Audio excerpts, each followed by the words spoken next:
यहाँ पर एक बहुत ही दिलचस्प और गहरा पॉइंट सामने आता है। Doctor B R. अम्बेडकर ने संवैधानिक उपचारों के अधिकार को संविधान की आत्मा और हृदय यानी हार्ट एंड सोल कहा था। उन्होंने ऐसा क्यों कहा? क्योंकि बिना इसके बाकी के सारे अधिकार सिर्फ कानून की किताबों में रह जाएंगे। अगर किसी भी नागरिक के मौलिक अधिकार का उल्लंघन होता है तो यही वो हक है जो उसे सीधे सुप्रीम कोर्ट या हाई कोर्ट का दरवाजा खटखटाने की सीधी ताकत देता है।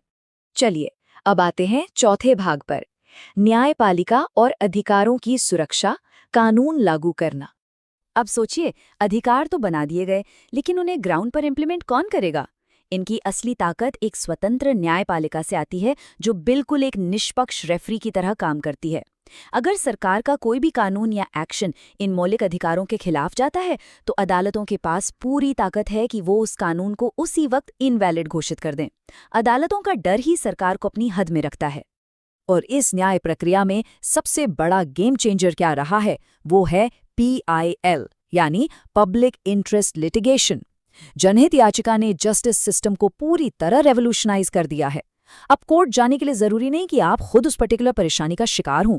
कोई भी नागरिक किसी और के हक के लिए या पूरे समाज की तरफ से आवाज उठा सकता है और इंसाफ मांग सकता है।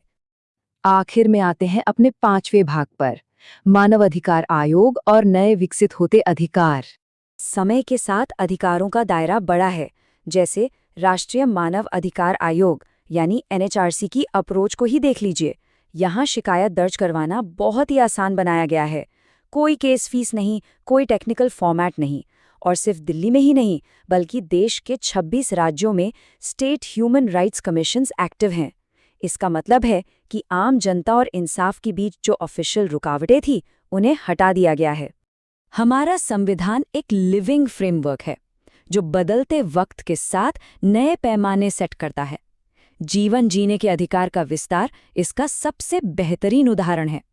पहले बात सिर्फ जिंदा रहने की थी, पर अब फोकस क्वालिटी ऑफ लाइफ पर है।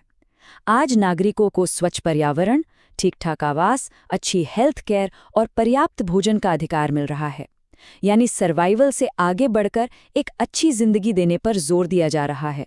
तो अब इस एक्सप्लेनर के आखिरी पड़ाव पर मैं आप सबके सामने एक बड़ा सवाल छोड़ना चाहता हूँ।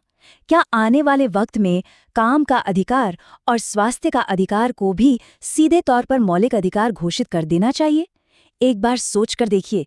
ये सवाल हमें कल के लोकतंत्र और उसकी बदलती परिभाषा के बारे में सोचने पर मजबूर कर देता है। अधिकार कभी ठहरते नहीं हैं, उनका सिलसिला वक्त के साथ हमेशा बढ़ना चाहिए। इस चर्चा में शामिल होने के लिए आपका बहुत बहुत शुक्रिया।